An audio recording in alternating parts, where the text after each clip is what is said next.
मुझसे कहे मैं कितनी मोहब्बत है।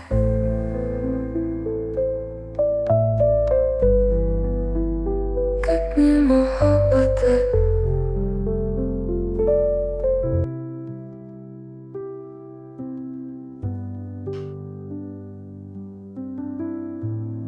आप सुन रहे थे मेरे साथ कितनी मोहब्बत है।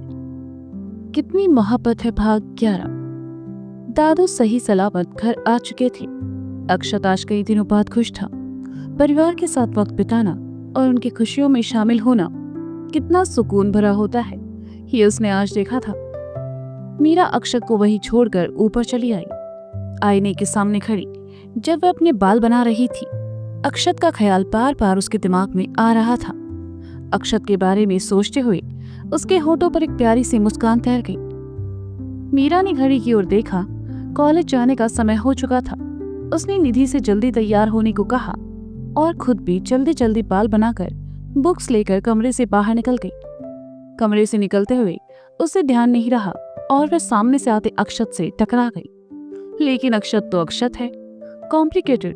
कब उसका मूड स्विंग हो जाए कोई कह नहीं सकता। उसने मीरा को देखा और अपने कमरे की ओर चला गया। मीरा नीचे बैठकर अपनी बुक्स उठाने लगी और साथ ही बड़बड़ाने भी लगी। सड़ू कहीं के, ये नहीं कि बुक्स उठा दे। मीरा ने किताबें उठाई और नीचे चली आई। निधि भी आ चुकी थी और दोनों कॉलेज के लिए निकल गई। राधा ने घर का काम निपटाया और दादाजी को दवाइयां देने उनके कमरे में आई। दादाजी उस वक्त अकेले थे और कोई किताब पढ़ रहे थे। दादी माँ बाहर रघु से बगीचे में पेड़ पौधों की सफाई करवा रही थी। राधा को देखते ही दादाजी ने अपनी किताब साइड में रखी और कहा, अरे राधा, आओ बैठो। पापा, आपकी दवाइयां लेकर आई हूं। राधा ने सामने पड़ी कुर्सी पर बैठते हुए कहा, ये किस लिए?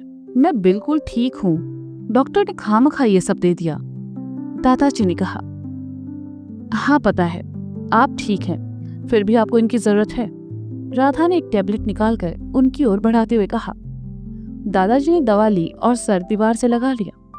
उन्हें सोचता देखकर राधा ने कहा, क्या सोच रहे हैं आप? अक्षत के बारे में सोच रहा हूं। क्या?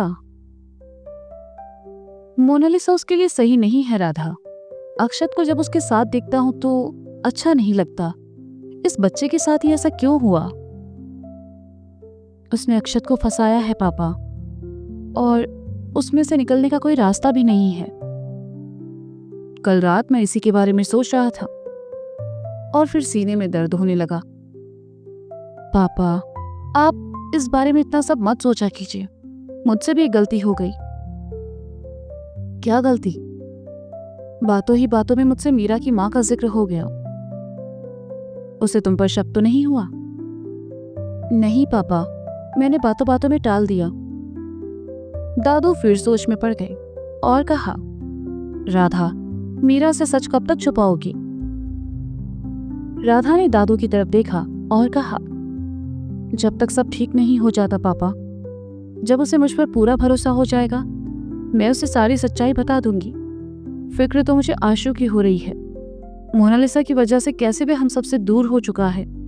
उसका गुस्सा, उसका फ्रस्ट्रेशन बढ़ने लगा है पापा। काश कोई उसे संभाल ले। कहते हुए राधा की आवाज थोड़ी नम हो गई तो दादू ने प्यार से कहा, चिंता मत करो, उसे संभालने वाली इस घर में आ चुकी है। मतलब? मीरा? मैं कुछ समझी नहीं पापा। मीरा ही वो लड़की है जो अक्षत की जिंदगी में सब सही कर सकती है। लेकिन आशु, मुझे नहीं लगता वो मीरा को या मीरा उसे समझ पाएगी। दोनों की सोच अलग है, दोनों का नजरिया अलग है। मीरा राजपूत है और हम ब्राह्मण। राधा, तुम किस जमाने की बात कर रही हो? जात पात हमारे जमाने में देखा जाता था। रही बात समझने की तो जल्दी क्या है? धीरे धीरे दोनों एक दूसरे को समझ जाएंगे। लेकिन तब तक ये बात सिर्फ हमारे बीच रहनी चाहिए। कौन सी बात? दादी माँ ने अंदर आते हुए कहा। दादू और राधा दोनों चौंक गए और फिर दादू ने बात संभालते हुए कहा, अर्जुन के लिए रिश्ता आया है, उसी के बारे में चर्चा हो रही थी। अर्जुन के लिए रिश्ता आया है? मुझे क्यों नहीं बताया? दादी ने नाराज होते हुए कहा। माँ जी, पापा मजाक कर रहे हैं। राधा ने कहा, नहीं, मैं बिल्कुल मजाक नहीं कर रहा। I am serious. 2 दिन पहले ही मेरे दोस्त किशन लाल का फोन आया था। उन्होंने अपनी पोती के लिए अर्जुन को पसंद किया है और इस हफ्ते वो अर्जुन को देखने आ रहे हैं। दादू ने कहा। किशन लाल, वो आपके कॉलेज वाला दोस्त? दादी ने पुरानी यादों को ताजा करते हुए कहा। हाँ, वही। उसने कहा इसी बहाने सबसे मिलना हो जाएगा। दादू ने कहा। ये तो अच्छी बात है। हाँ पापा, ये तो बहुत अच्छी बात है। कब आ रहे हैं वो लोग? राधा ने खुशी से कहा। विजय से बात कर लूं एक बार, उसके बाद अगले संडे को बुला लेते हैं। दादू ने कहा। ये तो खुशखबरी है। कब से अर्जुन की शादी का सपना देख रही थी। अब तो उसकी शादी में मैं अपनी सारी सहेलियों को 1 हफ्ते पहले ही बुला लूंगी। दादी ने खुशी जाहिर करते हुए कहा।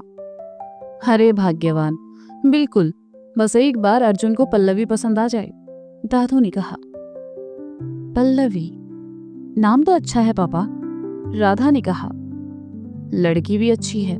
किशन लाल बता रहा था कि इंजीनियरिंग की है उसने, घर के कामों में भी निपुण है और साथ ही नोएडा में कंपनी में काम करती है।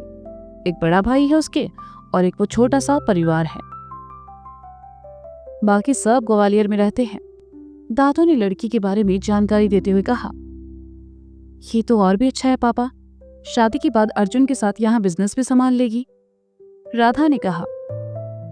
ठीक है, फिर मैं आज शाम विजय से बात करता हूँ। दादू ने कहा।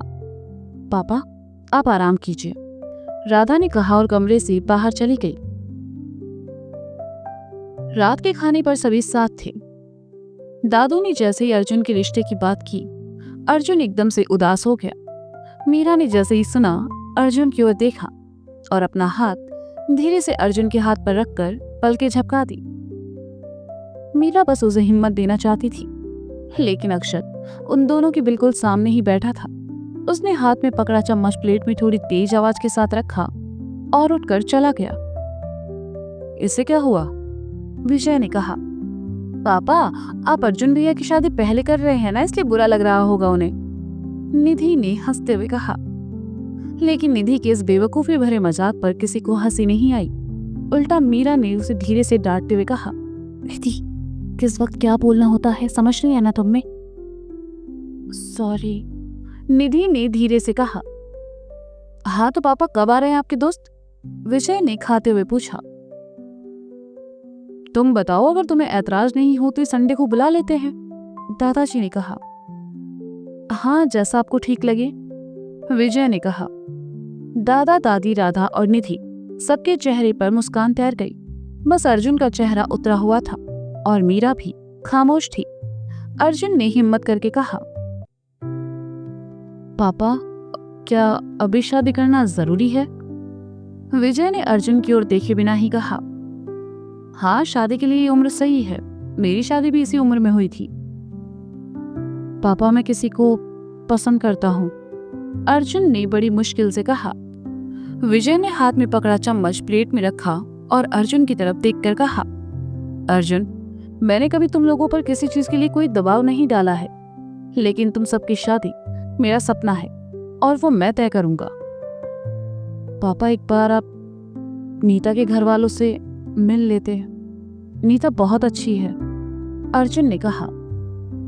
तुम्हारी बहन ने अपनी पसंद से शादी की थी, आखिर क्या मिला उसे? बेहतर होगा हम लोग इस बारे में बात ना करें। शादी वहीं होगी जहां मैं चाहूंगा। संडे तक खुद को तैयार कर लो, विजय जी ने कहा और उठकर वहां से चले गए। अर्जुन ने इसके बाद कुछ नहीं कहा और उठकर चला गया। दादाजी और राधा एक दूसरे को देख रहे थे। मीरा ने खाना खाया और निधि को लेकर ऊपर आई। उसने कमरे में आते ही निधि से सवाल किया। तुम सबकी एक बहन और है? धीरे बोलो, उनके बारे में इस घर में कोई बात नहीं करता, निधि ने धीरे से कहा। पर क्यों? मीरा उलझन में थी। आओ बैठो, बताती हूँ, कहते हुए निधि मीरा का हाथ पकड़कर बेड के पास ले आई और बिठाते हुए कहा। उनका नाम कुसुम है। कुसुम दीदी और अर्जुन भैया जुड़वा थे। कुसुम दी पड़ोस में रहने वाले एक लड़के से प्यार करती थी। दी उनसे शादी करना चाहती थी, पर कुछ समय बाद पापा को पता चला कि वो लड़का अच्छा नहीं है। पापा ने दी को बहुत समझाया, लेकिन दी ने उनकी एक बात नहीं सुनी और उस लड़के के साथ कोर्ट मैरिज कर ली। पापा को बहुत बुरा लगा। जब उन्होंने दी से इस बारे में बात की तो दी घर छोड़कर उस लड़के के साथ चली गई और कुछ महीनों बाद खबर मिली कि दी ने सुसाइड कर लिया। दी के एक गलत फैसले ने उनकी जान ले ली। तब से पापा उनसे बहुत नफरत करते हैं और इस घर में कोई भी उनके बारे में बात नहीं करता। पापा को लव मैरिज से प्रॉब्लम नहीं है मीरा, लेकिन इसी लव मैरिज ने दी की जान ले ली। सोचकर पापा अब किसी को भी इसकी परमिशन नहीं देंगे। निधि की बात सुनकर मीरा हैरान थी। आज से पहले उसने कभी इस घर में कुसुम का नाम नहीं सुना था, लेकिन सब क्लियर था। उसने अर्जुन की फिक्र हो रही थी। विजय थोड़े कठोर स्वभाव के हैं, मीरा ये जानती थी, इसलिए ऐसे वक्त में उनसे बात करना शायद सही नहीं होता। निधि अपने लैपटॉप पर मूवी देख रही थी। मीरा उठी और कमरे से बाहर आ गई। अर्जुन के कमरे का दरवाजा खुला हुआ था। मीरा के कदम उस ओर बढ़ गए। दरवाजे पर आकर मीरा ने कहा, क्या हम अंदर आ सकते हैं? मीरा, आओ ना, पूछ क्यों रही हो? अर्जुन ने उदास स्वर में कहा। मीरा अंदर चली आई तो अर्जुन ने उसे सामने बैठने को कहा। मीरा बैठ गई। कुछ देर दोनों खामोश रहे और फिर मीरा ने कहा, निधि ने मुझे कुसुम दी के बारे में बताया। उनके साथ अच्छा नहीं हुआ, लेकिन उन्होंने जो किया उसकी सजा आप सबको मिले, ये भी तो सही नहीं है ना? कुसुम ने कुछ गलत नहीं किया। अर्जुन ने शांत भाव से जमीन को ताकते हुए कहा। मतलब? मीरा एक बार फिर उलझन में थी। कुसुम जिस लड़के से प्यार करती थी वो मेरा बहुत अच्छा दोस्त था, लेकिन पापा ने किसी और के कहने पर उसे गलत समझ लिया और नफरत करने लगी। कुसुम उससे बहुत प्यार करती थी। मैंने ही उन दोनों को कोर्ट मैरिज करने की सलाह दी। लगा इसके बाद सब ठीक हो जाएगा, लेकिन पापा ने कुसुम को घर से निकाल दिया। वो लड़का बहुत मेहनती था। उसने मेहनत करके कुसुम को वो सब दिया जो उसे खुश कर सके, लेकिन एक कमी उसे हमेशा खलती रही। वो पापा को हमेशा मिस किया करती थी। घर में उसकी सिर्फ मुझसे बात होती थी, वो भी सबसे छुपकर। उसने कई बार पापा से माफी मांगी, लेकिन पापा तो जैसे हमेशा के लिए मुंह फेर चुके थे। कुसुम तनाव में रहने लगी और फिर एक दिन उसने फांसी लगा ली। वो हम सबको छोड़कर चली गई। उसके मरने की वजह पापा का गुस्सा और उनकी नफरत था, लेकिन पापा को लगता है कि वो शादी के बाद उस लड़के से खुश नहीं थी और इसलिए उसने सुसाइड कर लिया। और आज भी उन्हें यही लगता है। वो सच नहीं जानते मीरा, और मैं चाहकर भी उन्हें सच नहीं बता सकता। कहते कहते अर्जुन का गला रुंध गया। मीरा खामोशी से सब सुनती रही। कितना दर्द था इन सबके दिलों में। मीरा ने आज देखा था। इन हंसते चेहरों के पीछे का सच वो शायद जान ही नहीं पाई। मीरा ने अपना हाथ अर्जुन के कंधे पर रखा और कहा, आपको अंकल को सच बता देना चाहिए। ऐसा नहीं कर सकता मीरा। नहीं चाहता पापा कुसुम की मौत का जिम्मेदार खुद को समझे। बहन को खो चुका हूं, पापा को खोना नहीं चाहता।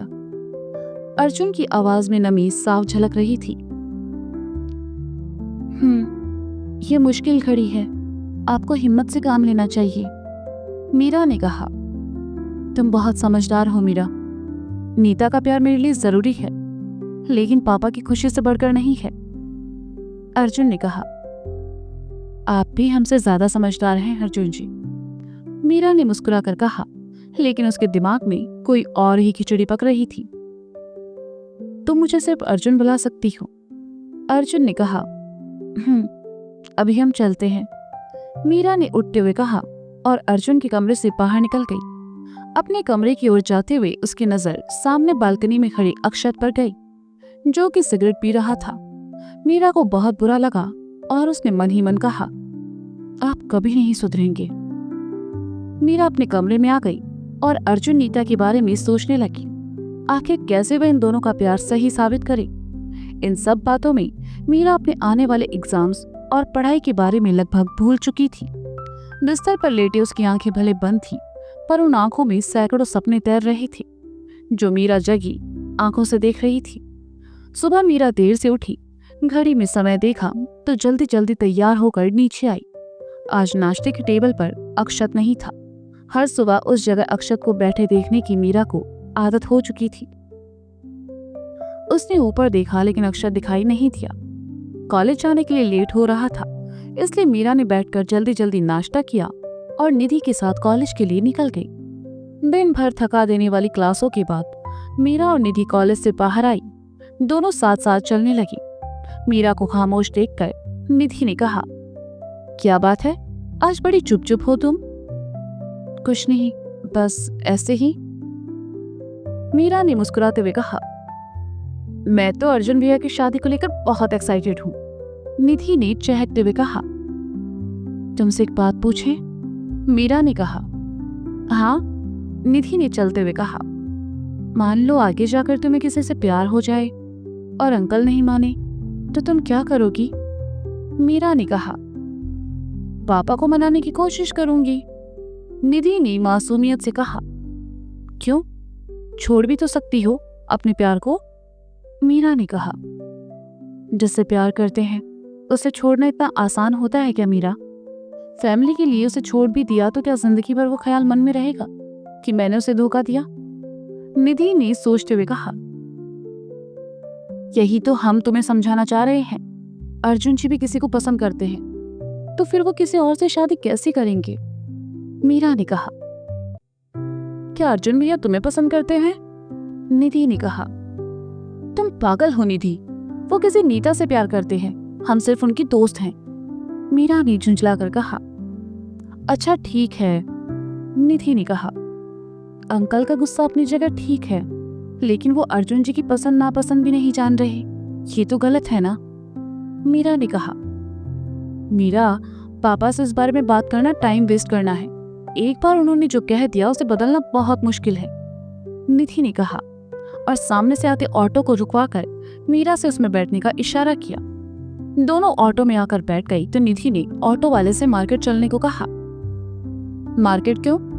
मीरा ने पूछा। अरे वो मुझे कुछ लेना था, बस 10 मिनट हो जाएगा, निधि ने कहा। ऑटो सड़क पर दौड़े जा रहा था। मीरा एक बार फिर अर्जुन के बारे में सोचकर उलझती जा रही थी। अर्जुन कुछ बोलेगा नहीं, मीरा जानती थी, और कह भी दे तो विजय जी इस बात को समझेंगे नहीं। दोनों मार्केट पहुंची। निधि अपनी जरूरत का सामान खरीदकर मीरा के साथ मंदिर चली आई। निधि, हम मंदिर होकर आते हैं, तब तक तुम देखो, मीरा ने कहा। मीरा मंदिर चली आई। भगवान की मूर्ति के सामने हाथ जोड़कर खड़ी हो गई और मन ही मन कहने लगी, निधि का परिवार बहुत अच्छा है, उस पर आने वाली सभी परेशानियां दूर कर दीजिए। अर्जुन जी बहुत अच्छे इंसान हैं, उनका प्यार उन्हें दे दीजिए। हम मन्नत मानते हैं कि पूरे 101 लड्डू खुद अपने हाथों से बनाकर आपके यहाँ भोग लगाएंगे। बस उन दो प्यार करने वालों को मिला दीजिए। पंडित जी ने आकर सर पर हाथ रखा तो मीरा ने अपनी आंखें खोली। मीरा उन्हें देखकर खामोशी से खड़ी रही तो उन्होंने एक मोली का एक धागा मीरा को देकर कहा, तुम बड़ी परेशान दिख रही हो, ये धागा अपने दाहिने हाथ में पहन लेना, मन को शांति मिलेगी। शुक्रिया, कहकर मीरा ने उनसे वो धागा ले लिया और मंदिर से बाहर आ गई। मंदिर आकर मीरा का मन काफी हल्का हो गया था। जैसे ही वह बाहर आई, एक छोटा बच्चा धागे से बने हुए कुछ लॉकेट दिखाते हुए कहने लगा, दीदी ले लो ना। नहीं चाहिए भैया। अरे ले लो ना दीदी, बहुत सस्ता है, ले लो ना। नहीं चाहिए भैया। लड़का थोड़ा मायूस हो जाता है और कहता है, ले लीजिए ना, सुबह से एक भी नहीं बिका है। मीरा को उस पर दया आ गई। उसने बुक खोलकर देखा, एक आखिरी 100 का नोट बचा था। उसने अपनी किताब के बीच दबा रखा था। मीरा को अपनी मजबूरी का एहसास हुआ और उसने कहा, सॉरी भैया, हम नहीं ले सकते। ले लो ना दीदी, कम पैसे ले लूंगा, सिर्फ 50 रुपए का है, आप 40 दे देना। लड़के ने मायूसी से कहा। मीरा ने भी उसी मायूसी से गर्दन हिला दी तो लड़का उदास होकर जाने लगा। मीरा को बहुत बुरा लग रहा था। वह दौड़कर लड़के के पास गई और उसे रोकते हुए कहा, अच्छा एक दे दीजिए। लड़का खुश हो गया और कहा, किस नाम का दूं दीदी? मीरा सोचने लगी और फिर कहा, ए नाम से कोई भी हो तो दे दीजिए। लड़के ने ढूंढ कर दे दिया। मीरा ने 100 रुपए उसे दे दिए। लड़का 60 रुपए वापस देने लगा तो मीरा ने प्यार से उसके गाल को छूकर कहा, रख लो, तुम्हारी जरूरतें हमसे ज्यादा हैं। लड़का खुशी खुशी वहां से चला गया। मीरा वहीं खड़े उसे जाते हुए देखती रही। तभी निधि ने कहा, चले? मीरा ने कहा और दोनों घर के लिए निकल गई। घर पहुंचकर मीरा ने कपड़े बदले, खाना खाया और फिर अपने कमरे में चली आई। उसने बैग में रखे उस लॉकेट को निकाला और मुस्कुराते हुए देखने लगी। उस एक अक्षर को देखकर मीरा सब भूल गई, बीते दिनों की परेशानियां, अपना अतीत और शायद खुद को भी। अपनी बदलती भावनाओं को मीरा खुद भी नहीं समझ पा रही थी, पर कुछ तो था जो उसे अक्षत की ओर खींच रहा था। मीरा उसे पसंद करने लगी थी। उसकी परवाह करना, उसके बारे में सोचना, उसे देखना मीरा की आदतों में शामिल हो चुका था, लेकिन इन भावनाओं को अभी तक वह कोई नाम नहीं दे पाई थी। अक्षत को समझना उसके लिए इतना सीधा भी नहीं था। मीरा उस लॉकेट को हाथ में लेकर मुस्कुराती रही।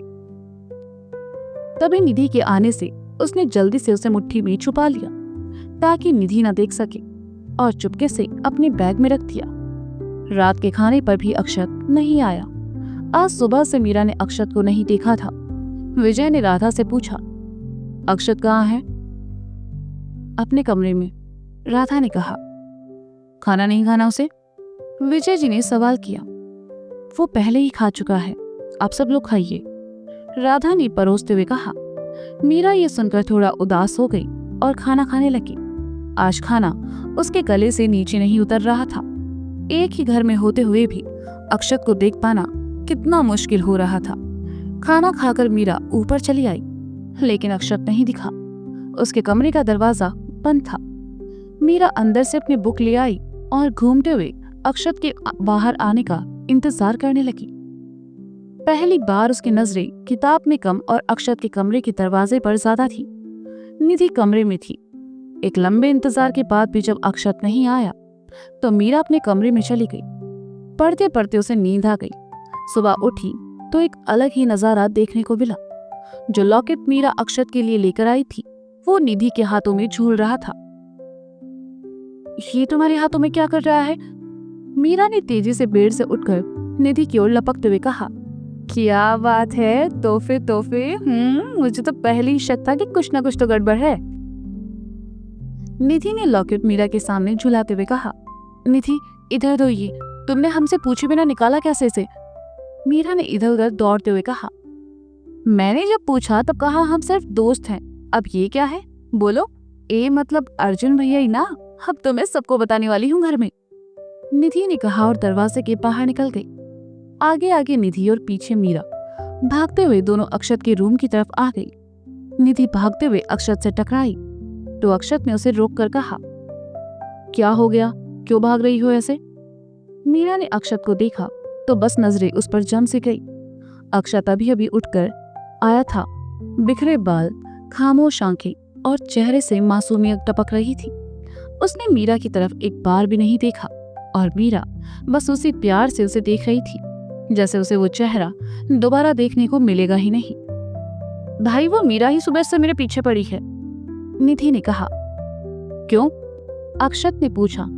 इसके लिए, निधि वो लॉकेट अक्षत के सामने कर देती है। अक्षत ने लॉकेट हाथ में ले लिया और देखने लगा तो निधि वहां से चली गई। मीरा वहीं रुक गई। देखकर अक्षत को लगा शायद ये अर्जुन के लिए हो। सोचकर उसने वह मीरा की ओर बढ़ा दिया।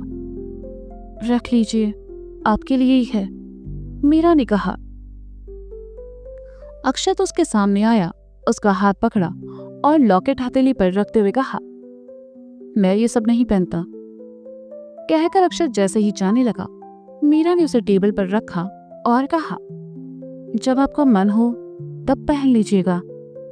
अक्षत पलटा, तब तक मीरा जा चुकी थी। अक्षत ने उसे उठाया और देखते हुए सोचने लगा, अक्षत या फिर अर्जुन। तो दोस्तों, ये था कितनी मोहब्बत है भाग 11। इसका अगला भाग आप जल्द ही सुनेंगे मेरे साथ। तब तक के लिए शुक्रिया। कहानी अगर आपको पसंद आ रही है तो इसे लाइक करें, कमेंट करें, अपने दोस्तों के साथ शेयर करना बिल्कुल ना भूलें। और हाँ, अगर हो सके तो मेरे चैनल को जरूर सब्सक्राइब करें। अब ये किसके लिए था ये तो आप सभी को पहले से पता है, लेकिन फिर भी फीलिंग्स तो वही है ना। तो मिलते हैं जल्द ही। Bye bye.